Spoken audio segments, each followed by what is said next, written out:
welcome back to Ermiza Ministry. So, hari ini kita akan sambung pembacaan kita untuk 130 hingga 131 ya. So, are you ready? So, macam biasa sebelum kita mulai pembacaan kita hari ini, mari kita pray dulu. Ya Tuhan Allah Bapa kami yang bertakhta dalam kerajaan syurga, terima kasih Tuhan Engkau telah menyertai kami sepanjang hari ini.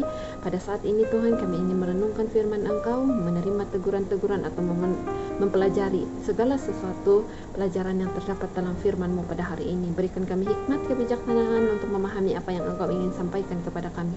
Terima kasih Tuhan, ampunkan dosa pelanggaran kami, semua ini saya serahkan dalam nama Tuhan Yesus Kristus yang telah menjadi juru selamat dan penebus kami. Amin. Bahwa hari ini adalah hari yang ke-130, tapi kita baca terus 130 dan 131 ya. So, untuk Desire of Ages, kita mulai dengan Desire of Ages nomor 322 hingga 324. Oke? So, ini saya baca. Orang-orang Farisi kepada siapa Yesus mengucapkan amaran ini tidak percaya akan tuduhan yang mereka lemparkan kepadanya. Tidak seorang pun dari antara pembesar-pembesar itu yang tidak merasa tertarik kepada juru selamat. Mereka telah mendengar suara roh di dalam hati mereka yang menyatakan bahwa ialah yang diurapi bagi Israel, dan mendorong mereka mengaku bahwa mereka sendirilah murid-muridnya. Di dalam terang hadiratnya mereka insaf akan ketidaksucian mereka dan telah lama merindukan satu kebenaran yang tidak dapat mereka ciptakan. Tetapi sesudah penolakan mereka padanya, maka terlalu hina untuk menerima dia sebagai Mesias. Mereka berjalan pada jalan kurang percaya sehingga mereka terlalu sombong untuk mengakui kesalahan mereka. Untuk mencegah mengakui kebenaran, mereka berusaha dengan sengit serta putus asa melawan ajaran juru selamat. Bukti kuasa dan kemurahannya menggusarkan mereka. Mereka tidak dapat mencegah juru selamat untuk mengadakan mujizat. Mereka tidak dapat mendiamkan ajarannya. Tetapi dengan segala daya upaya mereka berusaha menyalahkan dia dan memalsukan perkataannya. Roh Tuhan yang meyakinkan masih mengikuti mereka, dan mereka harus mendirikan rintangan untuk menahan kuasa itu. Allah yang paling berkuasa yang telah datang atas hati manusia sedang bergumul dengan mereka, tetapi mereka tidak mau menyerah. Bukannya Allah membutakan mata manusia atau mengeraskan hati mereka. Ia telah mengirimkan terang untuk memperbaiki kesalahan mereka dan memimpin mereka pada jalan yang benar, dan oleh karena penolakan akan terang ini, mata dibutakan dan hati dikeraskan. Sering kemajuan berjalan secara perlahan-lahan dan hampir tidak kelihatan. Terang itu datang pada jiwa melalui firman Allah, melalui hamba-hambanya, atau langsung dengan Roh Kudus. Tetapi jika satu sinar terang tidak diindahkan, maka penglihatan rohani menjadi kaku dan pernyataan terang yang kedua tidak dapat dilihat dengan jelas. Maka kegelapan pun makin bertambah sehingga gelaplah jiwa itu. Demikianlah yang terjadi dengan pemimpin-pemimpin orang Yahudi. Mereka yakin bahwa kuasa ilahi ada di dalam Kristus, tetapi untuk menolak kebenaran, mereka menghubungkan pekerjaan Roh Kudus dengan setan. Dengan melakukan hal ini, mereka sengaja memilih penipuan, menyerahkan diri kepada setan. Sebab itu mereka dikendalikan oleh kuasanya. Yang berhubung erat dengan amaran Kristus mengenai dosa melawan Roh Kudus ialah amaran melawan kemalasan dan perkataan-perkataan jahat. Perkataan menunjukkan apa yang terkandung di dalam hati, karena yang diucapkan mulut meluap dari hati. Tetapi perkataan itu lebih dari menunjukkan tabiat. Perkataan itu mempunyai pengaruh atas tabiat. Manusia dipengaruhi oleh perkataan mereka sendiri. Sering di bawah dorongan hati yang sesat, diajak oleh setan mengucapkan kecemburuan atau prasangka jahat, mengatakan yang tidak bersungguh-sungguh mereka percayai, tetapi ucapan yang demikian akan ada akibatnya di dalam pikiran. Mereka ditipu oleh ucapan mereka sendiri dan mulai mempercayai hasutan bahwa yang diucapkan oleh setan itu benar adanya. Jika sekali mengucapkan suatu pendapat dan keputusan, mereka terlalu sombong untuk menariknya kembali dan berusaha membuktikan bahwa mereka benar sehingga mereka yakin demikianlah yang sebenarnya. Sangat berbahaya mengucapkan perkataan yang mengandung keraguan-raguan, berbahaya meragukan dan mengkritik terang ilahi. Sifat lalai dan kritik yang tidak hormat mempunyai akibat atas tabiat, memanjakan rasa tidak hormat dan kurang percaya. Banyak orang yang telah memanjakan sifat semacam ini jatuh dengan tidak sadar ke dalam bahaya, sehingga ia telah siap mengkritik dan menolak pekerjaan Roh Kudus. Yesus berkata, setiap kata sia-sia yang diucapkan orang harus dipertanggungjawabkannya pada hari penghakiman. Karena menurut ucapanmu engkau akan dibenarkan, dan menurut ucapanmu pula engkau akan dihukum. Kemudian ia menambahkan suatu amaran kepada mereka yang sudah dipengaruhi oleh perkataannya, yang sudah mendengar dia dan gembira, tetapi tidak menyerahkan diri mereka bagi berdiamnya Roh Kudus, bukan saja oleh perlawanan, tetapi karena lalai sehingga jiwa itu dibinasakan. Apabila roh jahat keluar dari manusia, Kristus berkata, ia pun mengembara ke tempat-tempat yang tandus mencari perhentian, tetapi ia tidak mendapatnya. Lalu ia berkata, aku akan kembali ke rumah yang telah kutinggalkan itu. Maka pergilah ia dan mendapati rumah itu kosong, bersih, tersapu dan rapi, teratur. Lalu ia keluar dan mengajak 7 roh lain yang lebih jahat daripadanya, dan mereka masuk dan berdiam di situ. Banyak orang pada zaman Kristus, sebagaimana juga pada zaman ini, yang atasnya kuasa setan tampak telah dipatahkan. Dengan anugerah Allah mereka dilepaskan dari roh-roh jahat yang telah menguasai jiwanya. Mereka bergembira di dalam kasih Allah, tetapi sebagaimana pendengar di tempat yang berbatu-batu yang terdapat dalam perumpamaan itu, mereka tidak tinggal di dalam kasih-Nya. Mereka tidak menyerahkan diri mereka setiap hari kepada Tuhan agar Kristus dapat tinggal dalam hatinya. Dan bila roh jahat itu kembali dengan 7 roh lain yang lebih jahat daripadanya, mereka sepenuhnya dikuasai oleh kuasa setan. Apabila jiwa menyerah kepada Kristus, suatu kuasa yang baru melingkupi hati yang baru. Suatu perubahan terjadi yang tidak dapat disempurnakan oleh usaha manusia bagi dirinya sendiri. Itulah pekerjaan yang luar biasa, membawa unsur-unsur yang luar biasa ke dalam keadaan manusia. Jiwa yang telah berserah kepada Yesus menjadi bentengnya sendiri, yang diadakannya di dalam suatu dunia yang memberontak, dan ia bermaksud agar tidak ada penguasa lain di dalamnya selain daripada kuasanya sendiri.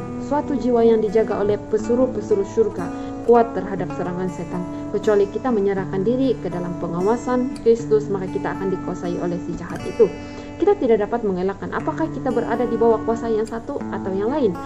Dari antara 2 kuasa yang besar bergumul untuk menguasai dunia ini, tidak perlu kita dengan sengaja memilih melayani kerajaan kegelapan supaya berada di bawah kuasanya. Hanyalah dengan melalaikan persekutuan kita dengan kerajaan terang. Jika kita tidak bekerja sama dengan utusan-utusan surga, setan akan memiliki hati itu dan menjadikan sebagai tempat tinggalnya yang tetap.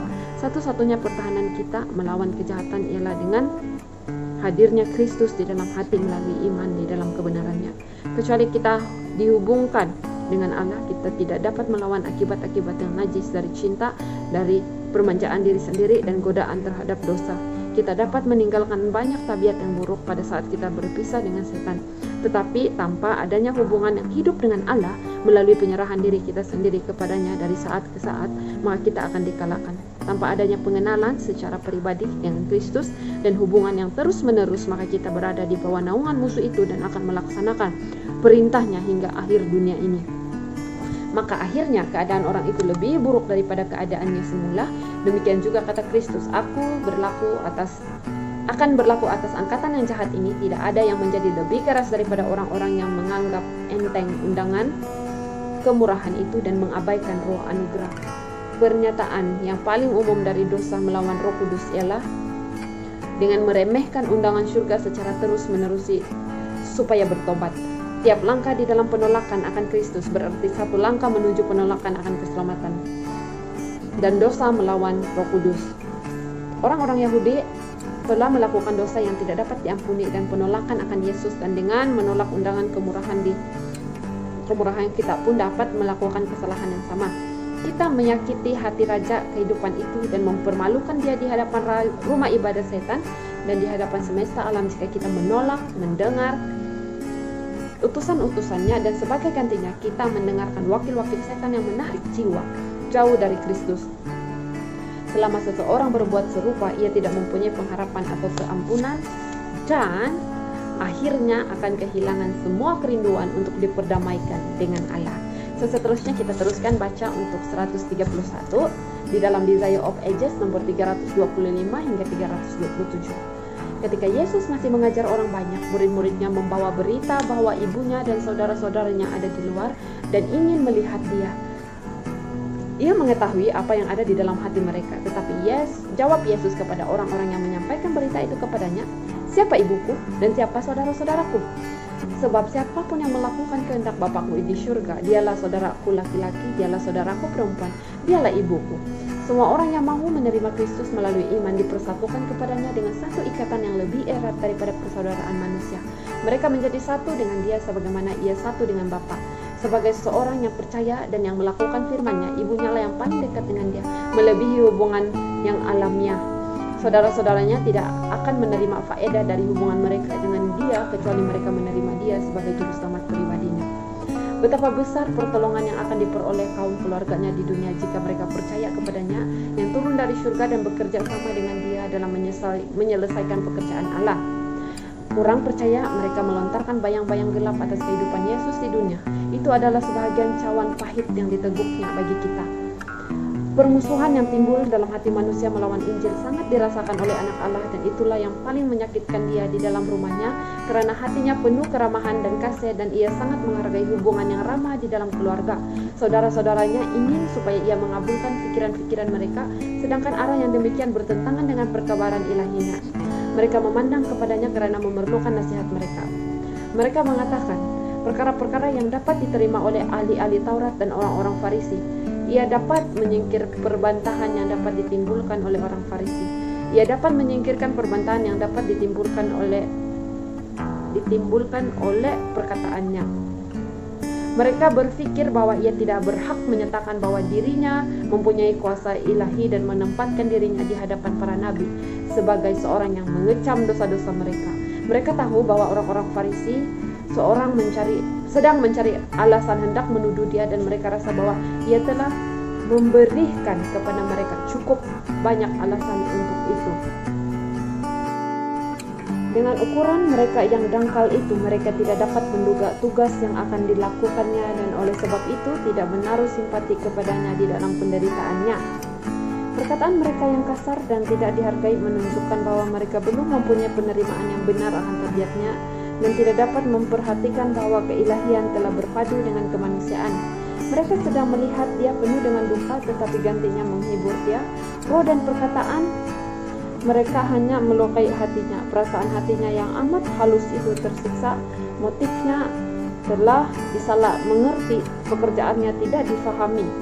Saudara-saudaranya sering menghadapkan falsafat orang-orang Farisi yang membosankan dan amat tua itu, dan menganggap bahwa mereka dapat mengajar dia yang mengetahui semua kebenaran dan mengerti segala rahasia itu. Mereka dengan bebas mempersalahkan apa yang tidak mereka mengerti dengan cepat. Mereka mencela segala yang ada padanya sehingga jiwanya letih dan susah. Mereka mengaku beriman kepada Allah, dan mereka mengira sedang membenarkan Allah, sedangkan Allah ada di antara mereka di dalam tubuh, tetapi mereka tidak mengenal dia.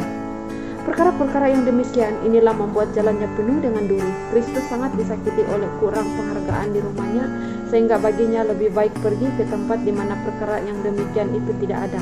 Ada satu rumah tempat bertamu yang disukainya, rumah Lazarus, Maria dan Marta, karena di dalam suasana iman dan kasih rohnya mendapat perhentian. Namun demikian, belum seorang pun di atas dunia yang dapat memahami tugasnya atau mengetahui beban yang dipikulnya demi kepentingan manusia. Sering ia mendapat keteduhan hanya di saat sendirian dan berhubungan dengan Bapaknya yang di surga. Orang yang dipanggil menanggung sengsara karena Kristus yang menderita oleh salah paham dan kurang percaya, walaupun di rumahnya sendiri dapat memperoleh hiburan dalam fikiran bahwa Yesus telah menanggung hal yang demikian juga, ia digerakkan oleh kasih terhadap mereka itu. Ia mengundang mereka mendapatkan persahabatan di dalam dia dan hiburan yang diperolehnya di dalam hubungan dengan Bapa. Mereka yang menerima Kristus sebagai juru selamat pribadi tidak ditinggalkan sebagai yatim piatu menanggung pencobaan sendirian. Ia menerima mereka sebagai anggota keluarga surga. Ia mengundang supaya memanggil Bapaknya sebagai Bapa mereka. Mereka adalah anak-anaknya yang dikasihi oleh Allah, terikat kepadanya oleh ikatan yang paling manis dan kekal. Kasihnya terhadap mereka amat luas dan lembut, melebihi apa yang ibu dan bapa rasakan terhadap kita di dalam keadaan kita yang tanpa pertolongan, karena yang ilahi lebih tinggi dari yang bersifat manusia. Tentang hubungan Kristus dengan umatnya terdapatlah sebuah gambaran yang indah di dalam hukum yang diberikan kepada bangsa Israel bila mana seorang Ibrani jatuh miskin dan terpaksa melepaskan harta pusakanya dan menjual dirinya sendiri sebagai hamba. Tugas untuk menebus dia dan hak warisnya jatuh kepada seorang keluarga yang terdekat. Lihat Imamat 25 ayat 25, 47 ayat 47 hingga 49, Rut 2 ayat 20. Jadi pekerjaan untuk menebus kita dan warisan kita yang telah hilang karena dosa jatuh kepadanya. Orang yang terdekat dengan kita karena mau menebus kita. Ia menjadi kerabat yang terdekat bagi kita, lebih erat dari bapa, ibu, saudara, teman, atau kekasih. Ialah Tuhan Juru Selamat kita. Janganlah takut, sebab aku telah menebus engkau. Aku telah memanggil engkau dengan namamu. Engkau ini kepunyaanku, oleh kerana engkau berharga di mataku dan mulia, dan aku ini mengasihi engkau. Maka aku memberikan manusia sebagai gantimu, dan bangsa-bangsa sebagai ganti nyawamu. Yesaya 43 ayat 1 hingga 4. Kristus mengasihi makhluk-makhluk surga yang mengelilingi taktanya, tetapi dengan apakah dapat diperhitungkan kasih yang besar yang dengan itu ia mengasihi kita? Kita tidak dapat memahaminya, tetapi kita dapat mengetahui itu dengan benar di dalam pengalaman kita sendiri. Jikalau kita mempertahankan hubungan kita dengan Dia, betapa indahnya kita melihat orang-orang yang menjadi saudara laki-laki dan saudara perempuan Tuhan kita. Bukankah kita mau cepat mengenal tuntutan-tuntutan tentang hubungan ilahi kita diangkat ke dalam keluarga Allah? Tidakkah sepatutnya kita menghormati Bapa kita dan saudara kita? Sampai di sini saja pembacaan kita untuk hari ini. Kita baca terus 2 hari. So, terima kasih semua kerana sudah bersama dengan saya. Dan ya, mari kita akhiri pembacaan kita hari ini dengan doa. Ya Tuhan Allah Bapa kami dalam kerajaan syurga, terima kasih Tuhan, Engkau telah memberitahu kami, Engkau telah menyampaikan firman Engkau ini, menyediakan firman ini, mengingatkan kami siapa sahaja yang percaya tentang Engkau, siapa sahaja yang setia dengan Engkau adalah keluarga Engkau. Terima kasih Tuhan kerana Engkau telah menghantar Roh Kudus Engkau untuk mengetahui kebenaran. Biarlah Engkau terus menyertai kami, ampunkan dosa pelanggaran kami. Semua ini saya serahkan dalam nama Tuhan Yesus Kristus yang telah menjadi juru selamat dan penebus kami. Amin. So, terima kasih dan Tuhan memberkati. Bye.